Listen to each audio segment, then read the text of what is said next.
Hi everyone, my name's Cassandra, and out of the four types of listening listed in the textbook, I would pick eye contact.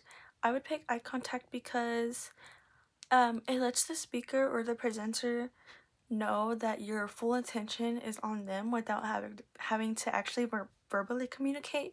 So like say like a presenter comes to your class, or like a student's presenting or the professor is presenting, I would just make sure to like pay attention to what they're having to say, just in case like they're looking around and they see no one paying attention and like they just decide to get like a pop quiz or something. Um, just like I look at the presenter just to make sure like to show that I'm actually paying attention to what they have to say. Um, I think eye contact is very respectful, and it shows that I'm paying attention to what they have to say and that they're not just up there presenting for no reason.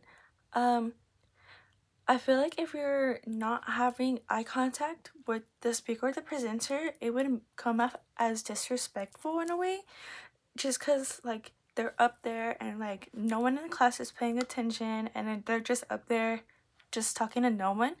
So I think it's very respectful that you pay attention and that you're looking at them just to show that you're like verbally or non-verbally communicating with them, showing that your full attention is on them. Well, it also makes it seem like you don't really care about the words they have to say.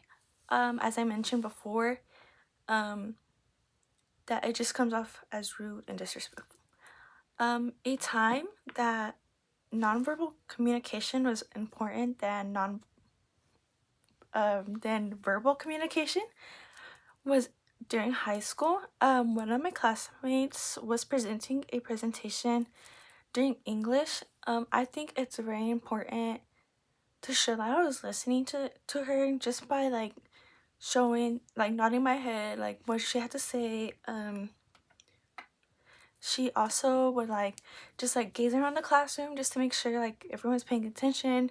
She also kind of like looked nervous, so I was just like kind of like would not look at her in a way so it wouldn't make her nervous, but at the same time I would, just to show like that I'm paying attention and that she's doing really well. Um, I was showing I was also showing nonverbal communication by showing my posture. Um, just I think posture really plays a big part when it comes to showing nonverbal communication. Um, like when you're slouching, it doesn't look like you're paying attention really. It kind of just looks like you're like daydreaming or like slacking off or just not paying attention to the speaker, and it also comes out as rude. In my perspective. Um, but I think posture really plays a big part in nonverbal communication as well. Just it shows that like you are paying attention and that you understand what they're saying while also not having to communicate, like without having to communicate like what's going on, and it just shows that your full focus is on the speaker and the presenter.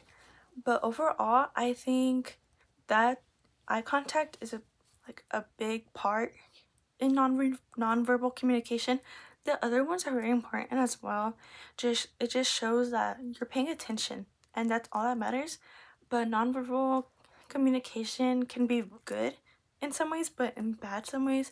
Just um when the time is right. So an example like would be if like a teacher asks a question, or like gives an example and asks for like what the answer is, I feel like you're not communicating well because you're not paying attention well, like during lectures.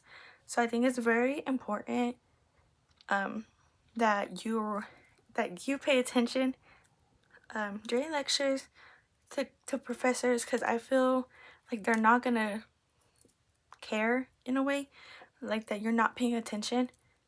or they will care in a way that you're not paying attention, and they will automatically just like say like, oh, like we have a test or so and so, and you're gonna miss information that that's gonna be on the test, and then you're gonna freak out, and then you're gonna probably fail it. But I think that the eye contact is very important when it comes to nonverbal communication.